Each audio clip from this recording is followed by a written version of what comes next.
Welcome to HoodChampionBoxing and Sports. In boxing, you find a way to win or you find a way to lose.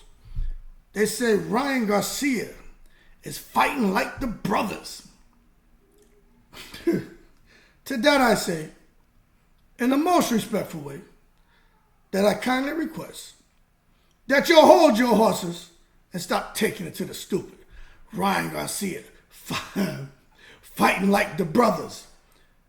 Jesus Christ, the man got in the ring in 2 fights, drop a little bit of this shit on you, and all of a sudden now, Ryan Garcia fighting like the Brothas. Hey, yo, quit taking it to the stupid. Now, what I'll say is this, right? Ryan Garcia has figured out something, a little kind of defensive move to add to his repertoire. And the argument is Ryan Garcia doing the shoulder roll or is he doing the asshole and elbows? Because if you do the shoulder roll, you like this, you giving the shoulder, right? But is he doing all the way around to where you see an asshole and elbows? I think Ryan is kind of giving you some shoulder and some ribs. Maybe a little piece of spinal cord, right? But I don't think he's quite giving you the asshole and the elbows. But let's just understand, right? Because even I said, you know what, man? Look, I'm not a professional fighter, right? I don't know everything. But at the same time, I know when somebody's taking it to the stupid. So let's hold your horses and not do that. Now, what is the shoulder roll? Because I think we all need to get educated to know what a shoulder roll is. Because after Ryan Garcia got in the ring and did his little move, that little cute move that he added to his repertoire, everyone now is kind of confused as what the shoulder roll is. But by definition, the shoulder roll is a defensive boxing technique that uses your shoulder and the momentum of an opponent's punch to offset the angle of a punch and cause it to go wide. Now, when we start thinking about it, right, since they say, Ryan Garcia fighting like the Brothas. Okay, easy, Mick Nicholas. I'm like, who the hell is Ryan Garcia fighting like? So Floyd Mayweather. Okay, goddamn. Took it to the stupid. Now, Floyd isn't the only person to fight in what some people call, like it says in this definition right here, where they call it the Mayweather defense, the Philly shell, right? He's not the only one, but he definitely made it famous because it seemed like nobody was able to penetrate that man's defense. You know what I'm saying? That sounded kind of weird, right? But anyway, when you really take a look at it, Floyd made it popular. Adrian Broner took it and went quite a ways with it. Andre Berto tried it. Didn't work out very well for him. But we talk about Ryan fighting like the Brothas. Caleb Plant is known for using the shoulder roll. And he's not, a brother. They're all boxers. That Philly shell shit, Mayweather defense shit, shoulder roll shit don't have nothing to do with no goddamn race. Get the hell out of here with that nonsense. Fighting like the Brothas. And that shit that Ryan Garcia is doing, I'll be honest with you, I don't really know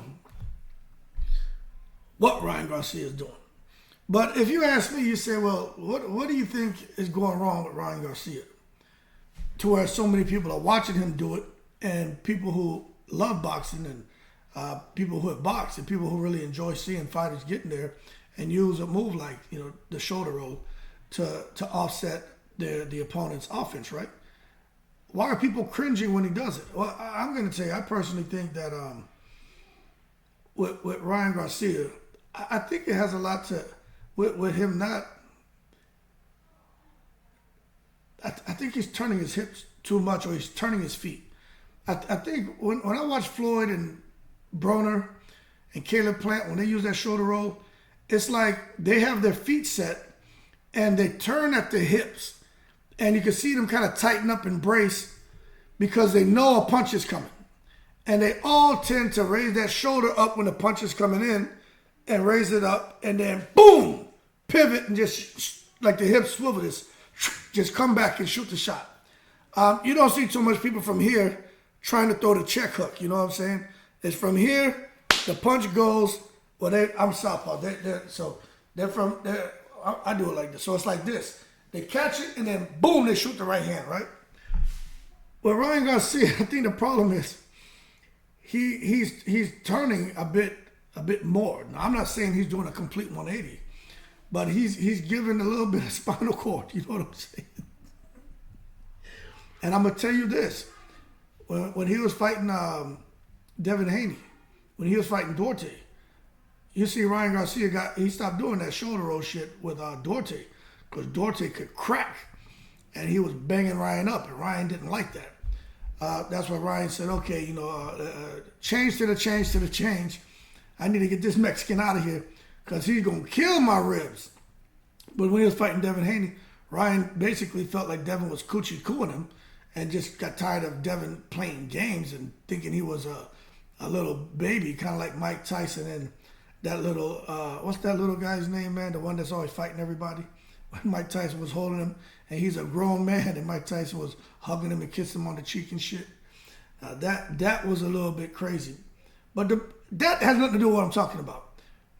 Ryan Garcia got tired of Devin tickling him because Devin doesn't have enough power to crack a goddamn egg. If Devin had enough power to really hurt Ryan, I think Ryan would have been in a lot of pain and discomfort, and I think that could have probably played to Devin's advantage. But unfortunately, Devin wasn't able to capitalize the way he should have. But I just think going forward, whether you think Ryan Garcia is fighting like the Brothas, or you think Ryan Garcia has kind of created this weird defensive move that he added to his repertoire and is benefiting him, right? I just think going forward, like for me, it's like he's going to have to figure out something else than just turning so much and exposing his ribs and some of his spinal cord. Because he fights a guy who can crack, especially if he wants big fights now. Ryan is a global phenomenon when it comes to boxing, right? He's going to get big fights. He's going to get big names. He's going to get fights where people are going to be sitting there saying, how do you get that fight?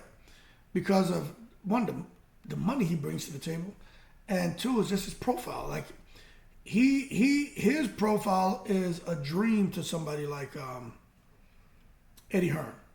Ryan Garcia's profile is that of a dream because Eddie Hearn doesn't have to really do that much except just promote him. But the profile's there is just being the mouthpiece for Ryan. So it's a turnkey operation for Eddie Hearn. All you got to do is talk.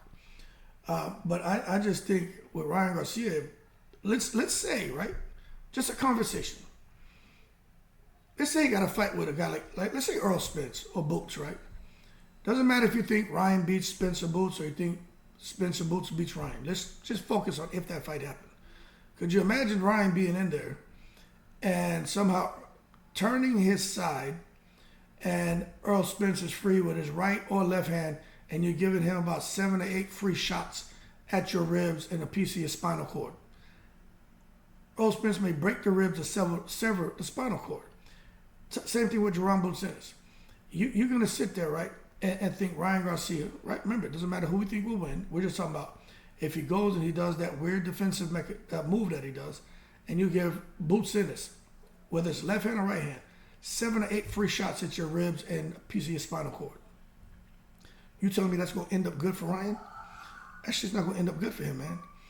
If Roy Jones, who we know Roy's speed, power, the damn accuracy, Roy Jones broke Virgil Hill's rib with one shot. And don't get me wrong, it's just everything about the stars lined up on that shot. Broke the man's rib. If you give a power puncher, free shots, 7 or 8, and he's hitting you, not even in rapid succession, right? Because that kind of takes some steam off. But if you're giving him some shots where he's able to get all of his weight behind the shot, boom! Boom! Sledgehammer-like shots. You know what I'm saying? I think all those ribs are gone. And I think that spinal cord is gone. So going forward, people probably looking at this and saying, uh-oh, Ryan's fighting like the Brothas. I don't think so. Right? I think Ryan is fighting like Ryan. And I think that defensive maneuver he's doing is proven to be kind of effective. But I just don't think that he needs to continue with that. And I think Derek James is gonna get in his ass about it to try to correct that, because Ryan seems to have grown very comfortable with doing that. And I just think when he, in his next fight, depending on who he fights, especially against stiffer opposition with more punching power, he just can't do that. The other thing that's a concern for me is with the way these referees are being paid to call fights early and wave fights off, or to make sure a certain person does not get knocked out. But the bottom line, there was so much referee involvement. I can see Ryan Garcia in a fight where he probably knocked the opponent down a couple times. He's in full control. The opponent gets a second win. Now he steps to Ryan. Ryan goes into the Ryan role, of the goddamn Hawaiian role, or the goddamn, I don't know what else to call that shit, right? The dinner role. If Ryan goes into the dinner role, right, and he happens to turn his back turn to his side just enough for that referee to feel like, looks like he doesn't want to fight. He's giving me a piece of that back right there, and that tells me, by the rule books, I should stop this fight. Then boom, pull the plug on the fight. Ryan loses by stoppage, by referee stoppage. And Ryan's going to be pissed off. The whole boxing world's going to be ranting and raving. But I think that the conversations, we're already having the talks. So, for Ryan Garcia, you just never know who watches your videos, right? But I would like to think that Ryan Garcia or Derek James would be like, okay, stop. Because I really think that's the direction Ryan's going. Because the more he gets hit, the more he kind of torques his body and twists away from the shot, which is giving more back, more spinal cord, more kidney, more liver for that fight of the damage. And I just think with the climate of today's refereeing, man, I just hate to see Ryan Garcia. They stopped the fight because he's ineffectively demonstrating the shoulder roll in a live fight, and he could be winning, and that shit could cause him to lose. But that being said, he can do what he wants. Just my observation, but I thought it was funny when I heard somebody talking about Ryan Garcia fighting like the Brothas. I said, but that had me cracking up, because that ain't something that's has anything to do with race. You know what I'm saying? There's a lot of people out there who fight, and they use the shoulder roll. It's not just the Brothas, you know what I mean? Get out of here with that bullshit. Hold your horses and don't take it to the stupid. But I just think he's going to have to figure it out, and about how he's activating his hips and twisting, and make sure he can plant his feet and raise that shoulder up and tuck that chin. It's a science to the shit. I don't think he's quite figured it out. But we'll see in his next fight, especially if stars line up and he gets a big-time fighter. He's not fighting at 140. He can have anybody meet him at 144. He says he's going to 147. So we got to see what happens. I would love to see him fight Conor Benn. But, who am I, right? But that being said, y'all keep cool. Shout out to the veterans, all 7 continents, man. In the breeze.